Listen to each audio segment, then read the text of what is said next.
Hey movie fans, so as a big horror movie fan, I often get asked, what's the all-time scariest movie you've ever seen? And that question's always a little difficult for me just because after so many horror movies, they all kind of tend to blend together. I love most all of them, but they all kind of blend together for me, and after a certain point, horror movies don't usually scare me too much anymore. So if you make the list of my scariest movies of all time, you've done something right. So that's what we're going to talk about today.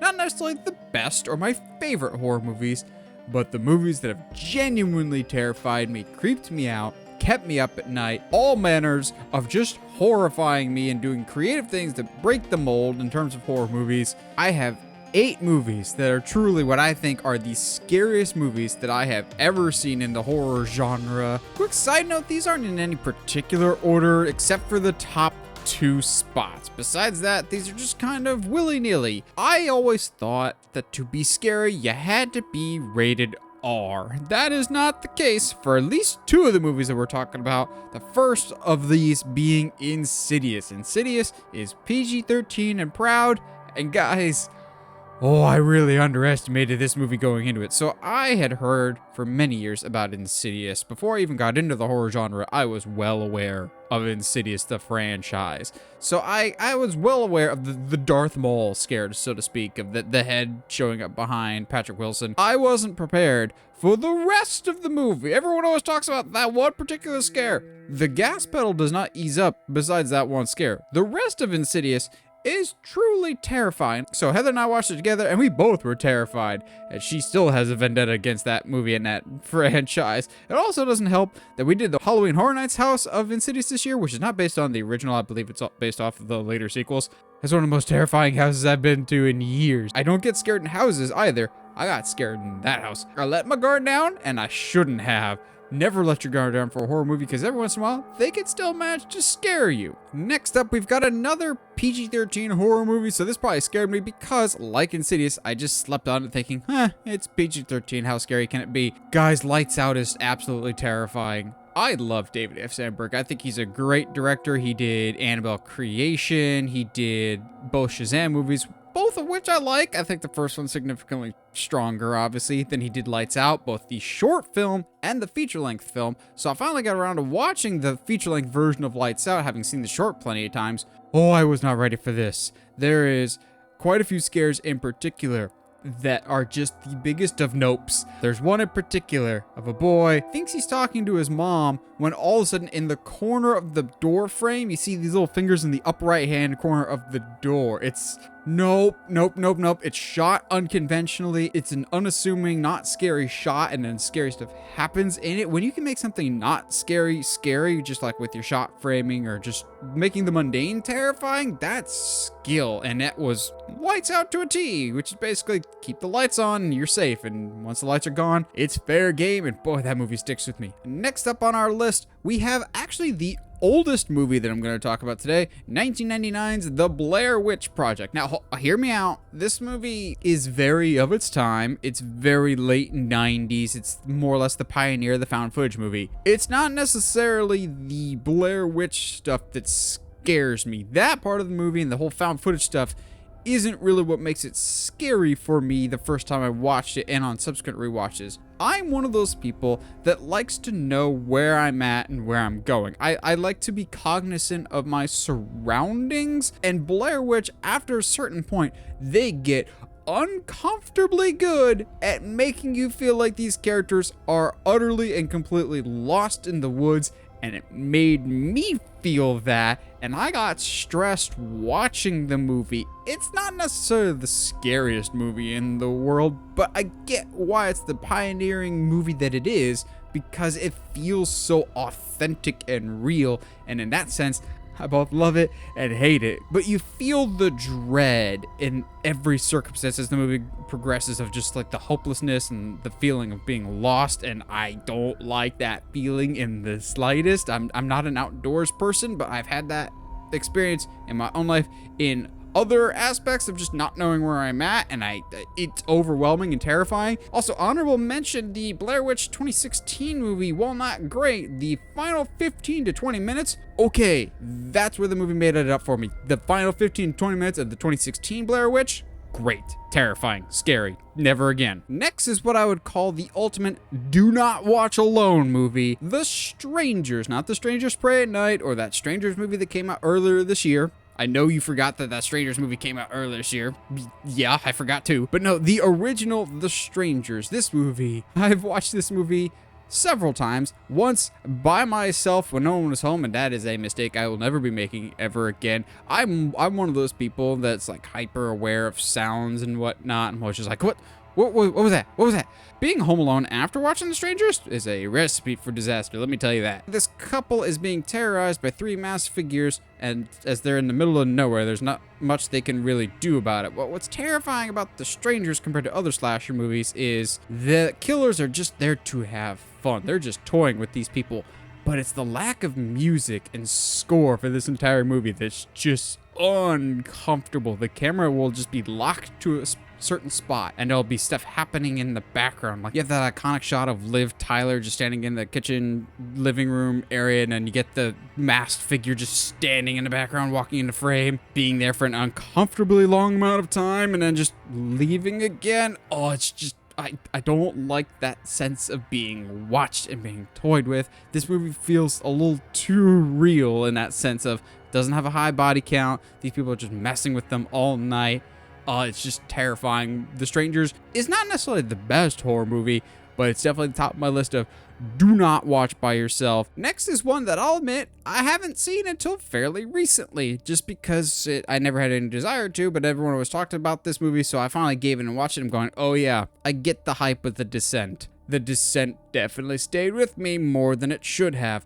I am not a claustrophobic person. I don't mind enclosed, tight spaces. This movie made me feel claustrophobic. It was so much. No, I was also kind of scratching my head as to like how they kind of filmed some of this stuff, because it felt like they're actually stuck in a cave.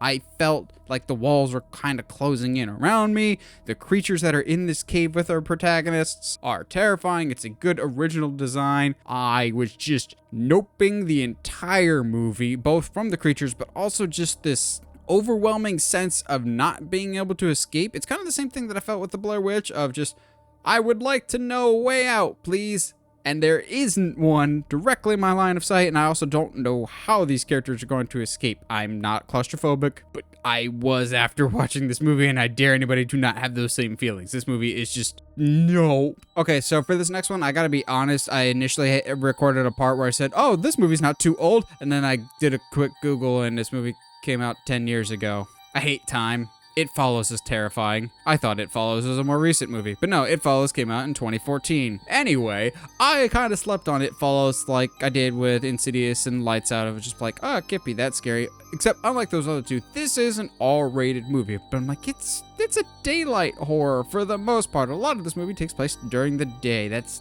not necessarily the most terrifying thing to me. Oh, was I wrong? There's a lot of things in this movie that I'm just like, no.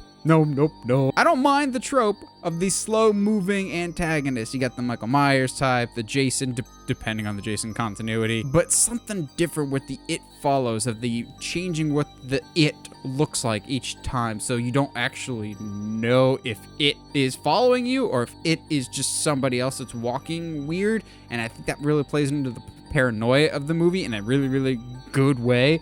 There's also just plenty of terrifying scares that kind of came out of nowhere for me. Primarily the tall guy. The tall guy coming out of nowhere made me just nope right out of it, because I was laying in bed watching it on my tablet, not thinking anything of it, and I almost just nope.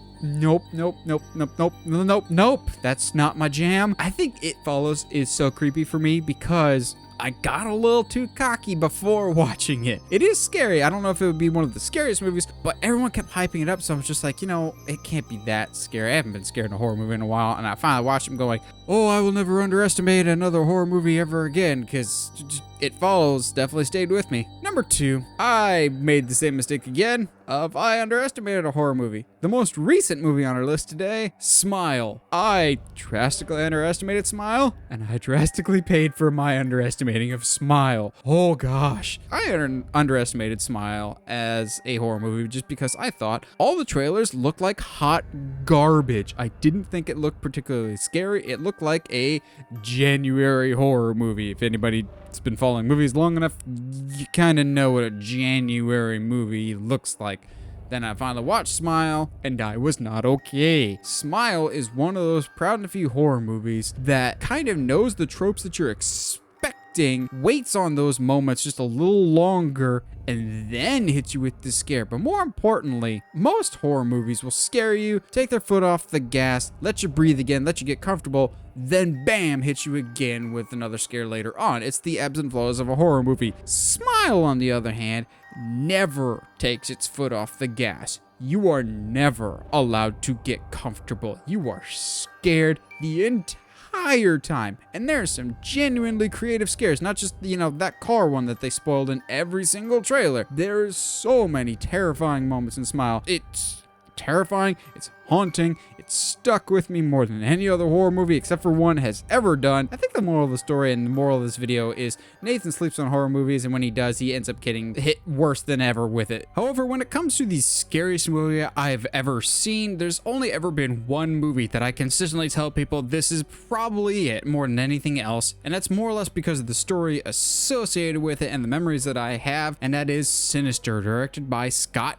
Derrickson. So, story time. In college, when I first got there, I was not a big horror person. I've always been a big movie person, but I just was not a big horror fan. Then I watched the original Halloween, yada, yada, yada. Basically, we would go to Family Video every single weekend, and we'd get a whole bunch of movies, but in October, we would watch nothing but horror movies. We basically watch one or two a night, so you'd cram way more dudes than should be the legal limit in a small dorm. So basically like a 9.5 foot by 9.5 foot dorm, you get upwards of maybe 10 to 12 dudes all in one night, really huddled together watching scary movies. Some you watch because they're dumb, fun, and entertaining. Others because one of you has seen it and thinks, oh yeah, this was fun, we could watch this together. Oh, that was the case for Sinister. So all of us are huddled together in this tiny little room watching this tiny little screen, watching Sinister, this movie about a writer who discovers horrifying home videos of people not making it. Let's just put it that way. The tapes are uncomfortably real for those that know. The lawnmower one in particular got quite a reaction out of our motley crew. The whole movie is so uncomfortable and unsettling. It's just this tone and vibe that you're just like, it sticks with you in the best possible way. Now, being a more cultured horror fan, I still love Sinister, but it is a bit jump scare heavy. But when those jump scares hit, oh, they hit hard. I think Josh pointed out the observation that as soon as it was daylight, all of us collectively in the room breathed this sigh of relief, because that's the type of movie that Sinister was. You just have this dread and ominous feeling when the sun goes down, when it's dark, when it's creepy, and the movie really reinforces that. Sinister stuck with me. Is it a little jump scare heavy? Yeah. And is it still the scariest movie? I don't know. I have to go back and think about it compared to everything else I've seen. But in terms of lasting with me and genuinely scaring me, keeping me up at night, when it comes to horror movies, the top two will always be Smile and Sinister. What do you guys think? What are the scariest movies that you have ever seen? I'm curious to hear your thoughts of what actually scares you down in the comments below. Whatever your thoughts, let me know down in the comments below. I always like hearing from you guys. And as always, if you like what you see and want to see more, subscribe to the channel. And as always, stay sharp, movie guys and gals.